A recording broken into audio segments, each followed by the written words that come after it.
The last man in space. Ethan Cole drifted through the darkness, surrounded by the endless void of space. His ship, the Odyssey, had been his home for 50 years. He was supposed to be part of a large crew, a deep space mission meant to explore the unknown. But something had gone wrong. The ship's systems failed, the cryopods malfunctioned, and one by one, his crew either died or disappeared. Now, he was alone. The days blurred together, but he had long stopped counting. Time was meaningless in the vast emptiness between the stars. His food supply had lasted because of the ship's recycling system. His oxygen levels remained stable because of the automated repair drones. He had learned how to fix the ship himself, to keep it running no matter what. But the hardest part was the silence. Ethan spoke to himself to stay sane. He recorded logs, even though no one would ever hear them. He stared out into space, watching planets drift by, watching distant stars burn out and new ones come to life. Then, the hallucinations started. Or at least, he thought they were hallucinations. At first, it was small things. Shadows moving where they shouldn't. A whisper in the static of the ship's radio. Strange shapes flickering outside the window, gone before he could fully see them. He told himself it was just his mind playing tricks. 50 years alone would do that to anyone.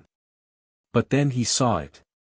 One day, as he floated past a dead planet, something moved beneath its surface. It was massive, stretching for miles, its dark form shifting like liquid metal. And it was watching him. Ethan felt it, deep in his mind. An awareness pressing against his thoughts. A presence so old, so alien, that it defied understanding. He felt something reach for him, something unseen, something that whispered in a language he had never heard but somehow understood. Come closer.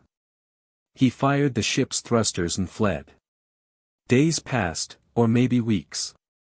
The ship's clocks had stopped working years ago. But the feeling never left. The thing had noticed him. And it was still watching.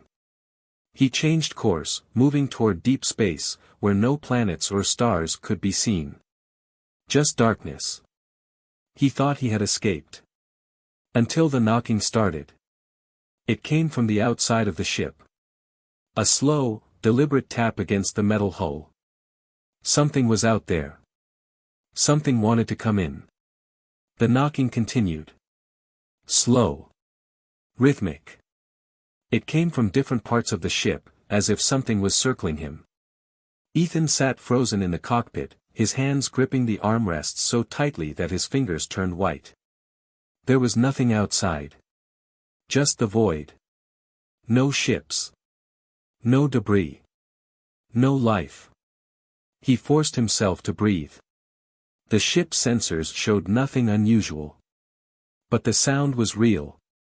It echoed through the metal, vibrating deep into the ship's frame. Then the lights flickered. A deep hum filled the air, rattling his bones. The ship's main screen glitched, the display warping as static filled the speakers. And then, through the distortion, a voice spoke. You are not alone. Ethan's blood ran cold. His fingers flew over the control panel, running diagnostics. The ship was in deep space, far from any known signals. There was no way a transmission could reach him. The voice came again, lower this time. We see you. Ethan's breath caught in his throat.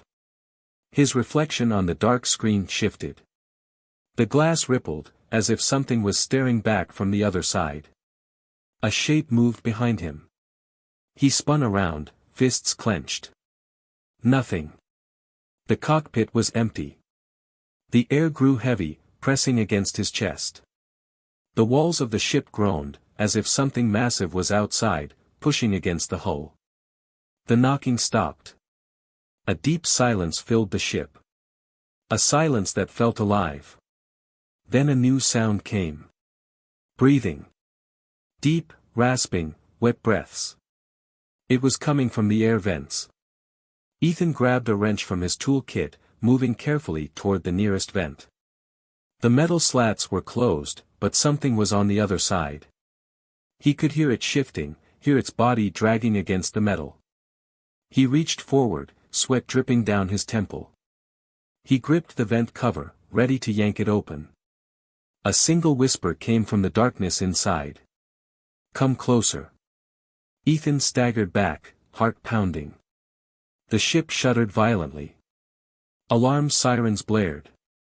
Emergency lights bathed the cockpit in red. The ship was losing power, systems shutting down one by one. And then, the worst part. The main screen turned back on, showing the exterior camera feed. Something was standing on the outside of the ship. It had no suit. No helmet. Just a humanoid shape, tall and thin, pressed against the glass. Its face was pale, its mouth too wide, its hollow black eyes staring directly at him. The whisper returned, crawling into his ears. "Let us in." Ethan did the only thing he could. He ran for the escape pod. Ethan slammed his hand against the escape pod controls. The hatch hissed open, and he stumbled inside. His hands shook as he activated the launch sequence. Through the small window, he saw the thing still clinging to the ship's hull. Its head tilted unnaturally, watching him. The whispering grew louder, filling the pod. "You cannot run." The launch countdown began. 10. The lights in the pod flickered. The walls pulsed, as if breathing. 9. The glass window darkened, turning into a mirror. His reflection was wrong. It smiled at him, lips curling too wide. 8. The whispers turned into laughter. Cold. Mocking. 7. Ethan felt something behind him. A presence. Breathing against his neck. 6. The pod controls glitched. The screen flashed symbols he did not recognize. 5. The reflection moved on its own, raising a hand. It pressed against the glass, fingers stretching longer, skin splitting open. 4. The voice spoke, low and final. "You have always been with us." 3. A sharp pain stabbed into his skull. Memories flooded his mind. A past he did not remember. A life that was not his. 2. The ship outside disappeared. The stars vanished. Only darkness remained. 1. The escape pod launched into the void. Ethan turned, heart pounding. The cockpit was empty. No shadows. No whispers. But in the glass, his reflection still smiled.